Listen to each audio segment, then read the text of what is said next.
Hi everyone, and welcome to this week's Sales on Fire live training. I'm Marie Rogers, sales strategist and coach, and I am absolutely delighted that you're here to either join me live or are watching the replay.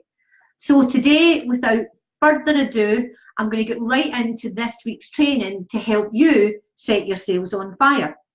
And I'd love to hear your comments, hear what you've taken away from this, share what you're going to do next, like it, and just show up basically. So already we're getting a few people already joining us, and I want to say hi to you all. So this week we're going to be speaking about how to pimp your content. Now, what do I mean by that, pimping your content? Well, what I mean is stopping you from getting overwhelmed and spending far too much time trying to create content, hoping that that's going to engage and get you more clients. Now, I'm not saying it won't, but what I'm finding particularly is that so many of my clients before they start working with me have spent way too long trying to get this done. And the fact is, really, that your prospects are far too busy. In fact, you're too busy, I'm too busy to spend so much time sitting, what am I going to write about today? What am I going to create today? What content can I put where? Where is it going to go? How's it going to help me get clients? What am I going to talk about? Too often I hear, what am I going to talk about? And really what you're saying is not what am I going to talk about, how am I going to stand out against all the noise that's out there? Because remember, we're all busy, including your prospects who you want to be your ideal clients. And there's so much noise and competition out there. Is how do you stand out against that as well without spending a ton of time and feeling completely overwhelmed? Because the fact is that content is important. Content in terms of how you show up and the variety that you show up with and the value of what you do in your content is extremely important in enabling you to get clients and build a profitable coaching business. Now, if you don't get this bit right, here's what happens. You end up completely overwhelmed, staring at your screen, literally trying to think of inspiration about what you're going to talk about. You're completely burnt out, and it's all that goes through your head. You spend 80% of your day thinking about content and watching how many people have liked it, how many people have commented on it, and literally your mood swings are going like that because, oh, not so many people liked it, it must have been rubbish, or, you know, oh my goodness, people are liking it, they're engaged with it. But still at the end of the day, what's happening is you're not getting enough engagement, you're not getting response, which is people actually saying, you know, asking you to speak with you, and you're not getting enough clients. So you're overwhelmed, you're burnt out, you're spending all of your day thinking about content, which is not why you started your business. You started it to work with amazing clients and really help them transform their lives and solve their problems. And you certainly didn't want to do all of that work and still end up with no clients. The definition of doing the same thing over and over again and getting the same result, as we all know, is insanity. Now, if you do get this bit right, and you do have really engaging content, and particularly if you pimp your content, so pin back your ears, because I'm going to show you how to do this in a way that's you're going to spend less than 60 minutes a week. Less than 1 hour a week, guys, getting this right. Because if you get it right, here's what actually happens. You have freedom. So instead of being completely overwhelmed, you've now got freedom in your business. You've freed up so much of your time, and you end up having fun. Fun again in your business, not sitting there burnt out, overwhelmed, wondering what on earth you're going to talk about. You've got an engaged and interactive audience who literally will notice if you're missing. They're looking forward to hearing from you. They're showing up, they're asking you questions, and they're recognizing you as an authority. And most importantly, it leads to more clients, particularly high-paying clients, because they now appreciate your worth, and they're thinking to themselves, oh my goodness, if that's what she's giving away, or he or she, what would it be like? What would be the value if I paid them, and how far could I go? And that's really what you want. And that was exactly what one of my clients, Maria, felt. She literally she actually had a really big group before she started working with me, but literally no one was talking, and she wasn't getting anything from it. And actually what she felt was that she was literally sitting there all day, every day, trying to think up really amazing content that was going to make people want to buy from her. But the reality was that wasn't happening, and our business certainly didn't feel like freedom, and it certainly didn't feel like fun, and our bank account certainly didn't feel like she had enough clients in it. The minute that she learned how to pimp her content, that completely changed, and she went from, she actually scrapped her big Facebook group and restarted again. And actually within the first couple of weeks, she had a highly engaged group, and most importantly, they were reaching out and saying, how can I work with you? In fact, she actually posted recently and actually says, I didn't even get the words out before they were actually saying, yeah, I'm in. That's engagement, okay? So there are 9 key principles to actually pimping your content, but this is a live, guys. So what I'm going to do is I've picked 3 out of that, the 3 that really can help you, that are easier to do for you, and that can help you on this road to pimping your content. Okay, so 9, we're going to look at 3, and we're going to deep dive into them a little bit so that you can walk away ready to implement. Now, number 1 of these 3 key principles is to play to your strengths. Play to your strengths. Okay, now what do I mean by that? We each have a strength about how we best show up, right? So those ways that we can show up are video, audio, or the written word.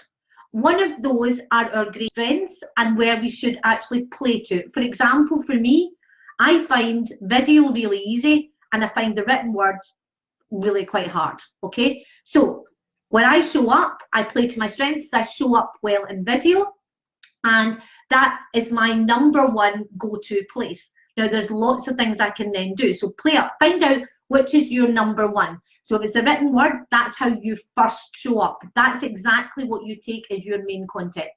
The second key principle is to lock and load, right? So once you've locked in exactly how you best show up, now what we're going to do is we're going to load and we're going to fire, okay? And what that enables you to do is to repurpose. So what you do is you take your strength, mine's video, for Maria's, it was actually the written word. That is our basis, and what we now do is we repurpose and create massive amounts of content from that one thing. So you show up, you do one thing really well, and everything else follows from it. And every week, guys, you are finding that if you're on my email list, if you're on YouTube, if you're on LinkedIn, I show up really well for 10 minutes, and literally everything else comes from that. Smart? Yeah. Gets clients? Yes. Gets it engagement? Yes. So lock and load and repurpose. So even though you've got video for me, I can create emails, I can create, I can help with SEO, I can, create articles, I can do so many things. In fact, I counted up from my one live, I do 24 things. The average that my clients are doing is roughly showing up 12 to 14 times a week from doing one thing for 10 minutes, okay? So that's the second thing. The third thing is what I call Frank Sinatra. There's too much of everybody doing it everybody's way. This is not about being a cookie cutter, because if you're basically doing a cookie cutter, do you know what? You're part of the noise. You're not standing out against the noise. So what I want you to think about is, what is your way? So you're Frank Sinatra. We're basically going to do it my way. Well, not my way. Your way is my way. Actually, can you hear that? What we've got is Lara is underneath the desk reminding me to tell you about her treats. Can you believe that? She was going to go like that to me. Could you hear her? Yes, I could pull her out. I'll do that in a second. She's just reminding you, you've got to actually comment. I see yes, Lara.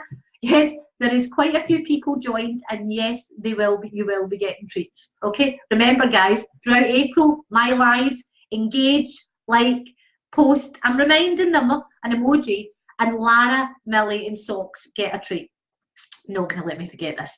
Where was I? Right, Frank Sinatra. Okay, so pick your style. Don't try and be like everybody else, because that's going to be part of the noise. Pick your style and do it your way. My style is literally not being too corporate. It's about, you know, not having to have the makeup on every single day. It's about my dogs and my cat. You'll see Socks will be walking across here, yeah? So all of these things is like pick your style so that you stand out.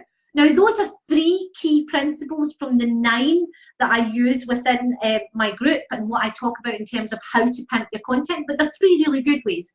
Because the fact is, guys, you know, I spoke earlier about Maria and how she went from staring at her screen and wondering, you know, a really unengaged but large group to a smaller group that's completely engaged and is actually buying from her, all from pimping her content. And what she is able to do is spend, you know, less than an hour a week instead of 3 to 4 hours a day wondering how you're going to engage with people and feeling just totally uncertain about what topics to pick, what styles.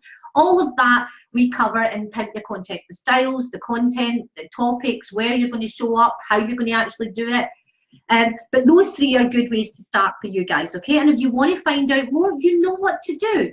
If you're sick of spending all day worrying about content and watching likes, and you kind of think, well, instead of watching likes, I want to be working with clients, find out more, reach out, guys, okay? Because the fact is that how this came along was when I first came online just 2 years ago. Actually, it was 2 years ago in April. It's not my 2-year anniversary yet, but it soon will be in about 15 days, as I decided to make this transition online from my offline business. And I remember for the first 6 weeks doing what I was taught, which was spending all day trying to create content, and I was burnt out. I genuinely, the written word isn't my friend anyway, but I didn't know what to write. And honestly, it was like a full-time job, and I thought I didn't start, you know, to do this. So the problem was that, you know, I was spending all the time doing that instead of actually really working with clients and actually working out how to get clients to buy from me. And what I quite quickly figured out was I would never do this in the real world. So I kind of looked at it and went, well, what can I do well? I'd rather do one thing well than lots of things badly. And at the end of the day, it wasn't hitting, psychologically wasn't helping people buy from me because it's no value. Because when you get to the stage where you're doing too much content and it's become a chore, there's no value in it. You're just ticking boxes. And you'd be as well to do nothing as to do all of that, unless you do it well, which is why I call pimping your content, because that's what I figured out. That it isn't just about putting content out there and doing one of these things really well, which I did do. I did one thing really well, people showed up, I got clients. I then went, well, how can I now do it even better? And that's when pimping your content came in. And I did follow these 9 steps. And to be honest, guys, I show up for 10 minutes a week. 10 minutes. I'm going to do it in 10 minutes. And out of that, literally, I pass it on and everything else. So there's 3 emails a week. There's 2 articles go out. There's a blog goes out. Or there's numerous videos uploaded elsewhere.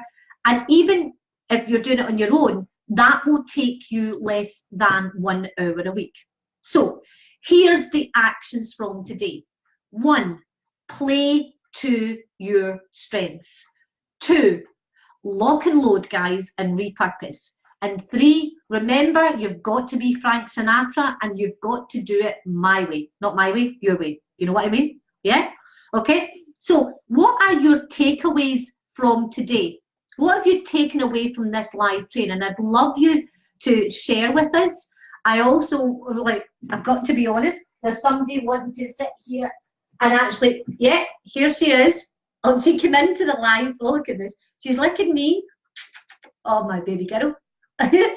But really what she's saying is, I want treats. So remember, in order to get Lara treats, yeah, I love you too, baby. In order to get Lara treats, which is her favouriteest thing in the entire world, she needs you to like, comment, share your takeaways, what you're going to do, your actions, or even an emoji, and a wee treat will go into the jar. Okay, baby girl? I've done it for you. There you go. Right. Okay. So, what's your takeaways? I want to hear from you, and I want, now she's wanting to leave. She's done her bit. She's gone. Right. Okay. And until next week, well, you know I'll be popping up. You know me. I'm locked and loaded. I'm repurposing. So you'll be hearing from me again. Okay? In the meantime, have a great week, and I'm looking forward to hearing your comments.